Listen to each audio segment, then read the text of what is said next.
Bab 43. TINGTUNG. Embun mengambil HP-nya. Mengecek pesan yang baru saja masuk.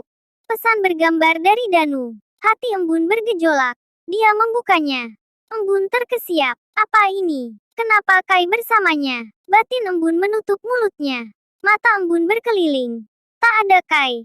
Sedari tadi dia pikir Kayla bersama Katie. Nyatanya gadis itu menyelinap pergi.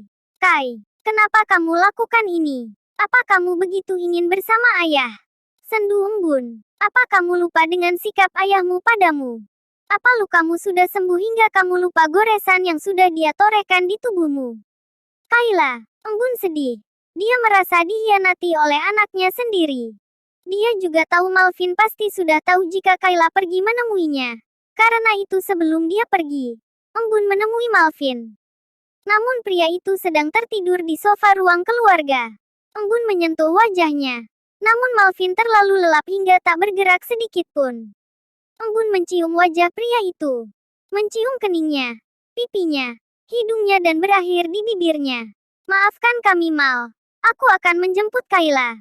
Lirinya menatap Malvin sendu. Aku mencintaimu. Jangan ragukan aku. Embun melangkah pergi. Tanpa menyadari mata Malvin terbuka. Aku tidak meragukanmu sayang. Hanya. Embun memacu mobilnya menuju taman di mana Danu menunggu bersama Kayla. Kenapa wajahmu begitu sayang? Ucap Danu begitu Embun sudah berdiri di depannya. Kayla menatap ibunya dengan pandangan takut. Takut jika ibunya marah dia diam-diam bertemu ayahnya. Kai bingung. Bagaimana ibunya bisa tahu? Bukankah dia sudah menyelinap? Kenapa ibunya bisa sampai di sana sekarang? Ayo kita pulang Kai. Tanpa memperdulikan Danu. Kenapa buru-buru? Tegur Danu. Ayo kita bicara Mas Danu. Beralih menatap Danu. Embun dan Danu berjalan agak menjauh dari Kayla. Namun keduanya masih bisa melihat dan terlihat Kai. Kenapa melibatkan Kayla Mas? Kayla anakku. Kenapa kamu berbohong Kai ada di kota lain? Aku tak ingin Mas Danu menyakitinya. Kau sudah menyiksanya. Apa kau lupa? Tali pinggangmu ini yang mencambuknya. Menarik-narik tali pinggang Danu. Lalu melepaskan tangannya kasar dari benda itu. Danu terdiam. Gurat penyesalan memenuhi wajahnya. Maafkan aku. Kenapa minta maaf padaku? Kai sudah memaafkanku Embun. Lalu, dia ingin kita pergi berlibur bersama.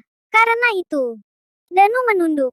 Lalu menegakkan kembali kepalanya menatap mata Embun. Ayo kita penuhi keinginan Kai. Untuk menebus kesalahanku. Mari kita buat dia bahagia. Kali ini saja. Dengan tatapan memohon. Embun merasa muak dia sudah tahu dari awal motif Danu. Embun mengalihkan pandangannya menatap Kayla yang juga melihat ke arahnya. Embun menghenyak nafasnya. Kembali menatap Danu. Embun. Danu dan Kayla akhirnya menghabiskan beberapa jam bersama bermain di pantai. Tentu saja Danu sangat senang rencananya berjalan mulus. Menggunakan Kayla adalah pilihan yang tepat. Dengan begitu, dia punya waktu seharian bersama mantan istrinya itu. Danu meninggalkan Embun dan Kayla bermain di pantai. Sementara dia berlari menuju salah satu stand penjual minuman dan makanan di sana. Kai, sebut Embun yang duduk di sisi Kayla yang sedang bermain pasir. Iya Bu, apa kamu senang?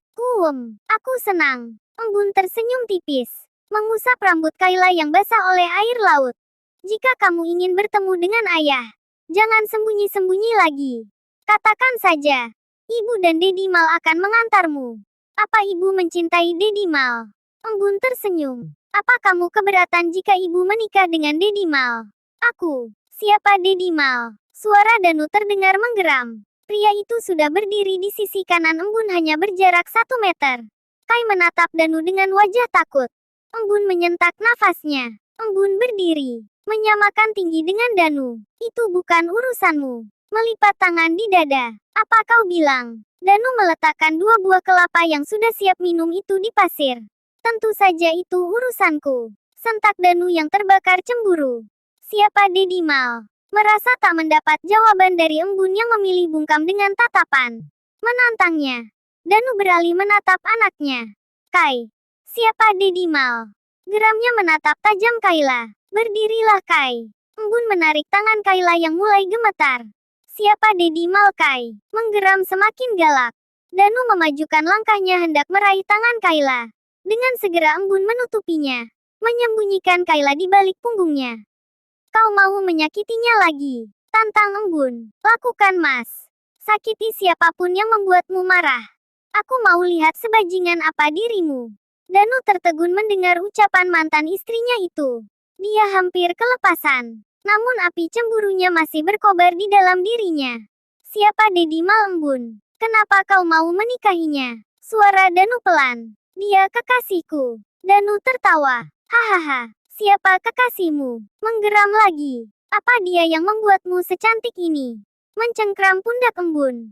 Embun merasa terancam. Dia tidak takut akan Danu. Tentu saja dia masih bisa melawan. Dia takut Danu akan menyakiti Kayla.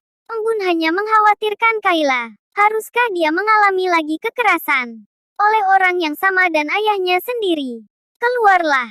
Bawa Kayla pergi. Teriak embun lantang menatap Danu. Danu menatap embun. Penuh cemooh. Dia tertawa lantang. Siapa yang kamu panggil? Ocehnya.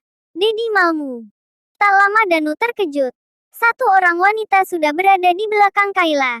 Dan dua orang pria berbadan tegap mengapit tubuh Danu. Apa ini? Serunya panik bercampur bingung. Biarkan dia. Bawa saja Kayla pulang.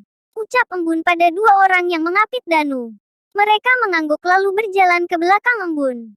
Kai menatap mereka bingung. Dan menatap ibunya meminta penjelasan. Ibu, sebutnya takut. Ikut mereka Kai. Mereka akan membawamu pulang. Ucap embun lembut diiringi senyuman teduh. Bagaimana dengan ibu? Ibu baik-baik saja. Pulanglah. Bodyguard wanita di samping Kai menuntun anak itu menjauh. Satu pria ikut dengannya dan satu lagi tetap tinggal. Ada apa ini embun? Melirik pria di belakang embun. Kejadian apa maksudmu? Danu masih tak mengerti. Apa kau sudah bertemu dengan Yura istrimu? Wajah Danu berubah. Belum. Aku tak pulang semalaman. Sebaiknya kau lihat keadaan istrimu. Kau terlalu sibuk mengejarku sampai lupa bagaimana keadaan istrimu yang patut kau khawatirkan. Tanyakan juga padanya. Apa yang sudah dia lakukan? Ucapnya lalu melangkah pergi. Wajah Danu berubah bias. Dia tak mengerti maksud ucapan embun. Tapi mengingat bagaimana sifat Yura, dia paham wanita itu pasti sudah berbuat yang tidak-tidak dan kini sedang dalam bahaya. Embun menoleh. Aku tidak mengapa-apakan istrimu, Mas.